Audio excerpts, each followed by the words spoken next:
now. I know the Latin alphabet, but I want to learn something that I don't understand when I look at it. It's like, let's say, Arabic or Chinese, Japanese. Even Hindi crossed my mind. So while I was looking at courses I could take at home, because I was tired of the university life, I accidentally came across a book on memory. And I was thinking, I want to learn this new language the way children do it, by practicing, going somewhere and talking to the people, and in that sense, learning the language. I sort of don't like grammar, so this was my way of cheating away the grammar studies. So I thought, if I'm going to do it that way, I will want to come prepared. So I want to put a lot of words and phrases into memory, and then go to that country, or that part of the world. And this book of memory was excellent. Why not start to read it and then see what happens? So I ordered the book and started to read, and realized that it was apparently all about techniques, like thinking the right way. And it wasn't that difficult.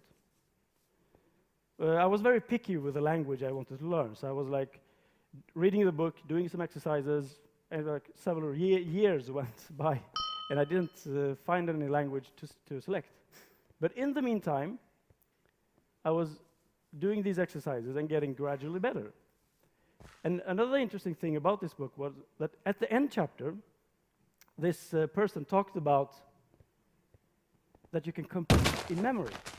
And I was thinking, what? They have competitions in memory? I mean, this guy, Dominic O'Brien, had won the World Memory Championships 6 times, so he knew what he was talking about. But it was still competing in memory. And I was looking at the levels he suggested that you complete, and I realized, hold on. During this training, I've actually reached many of these levels. So I thought, okay, I will focus a little bit more. And that's when I started to train the pack of cards. And one of the levels was to do it in under 5 minutes. And in 2004, I felt ready.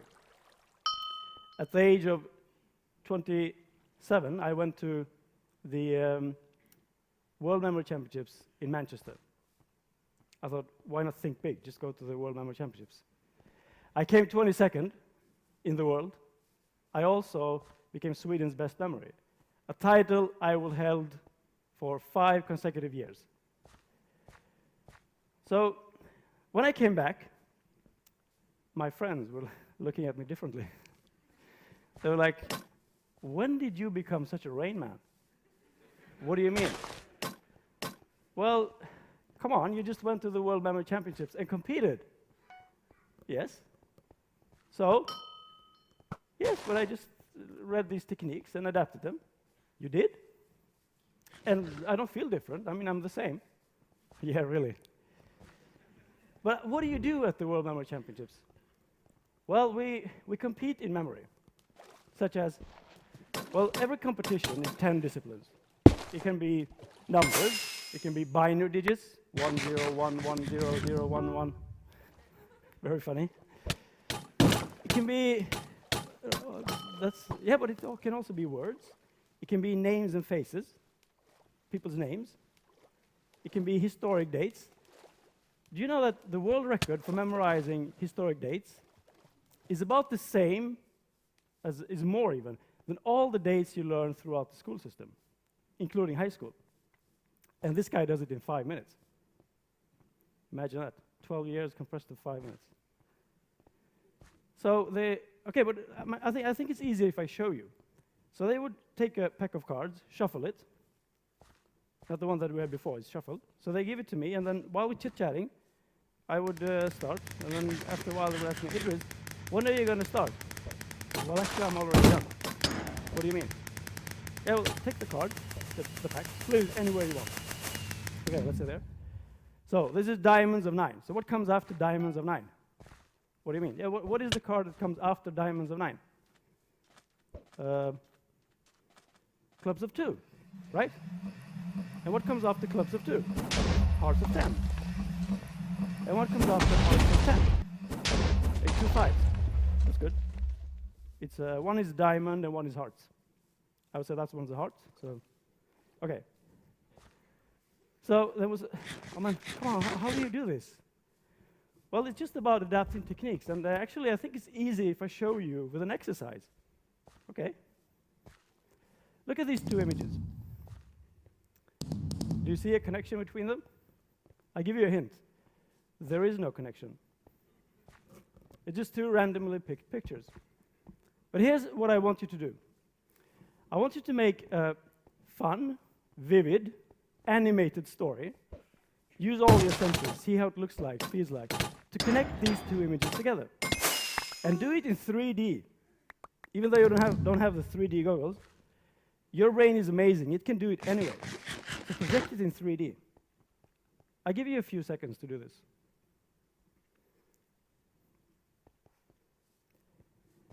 Here's how I would see it. Let's see at the audience where you're sitting. You see a big snail. You look next to you, you see a big snail. It has a door on it.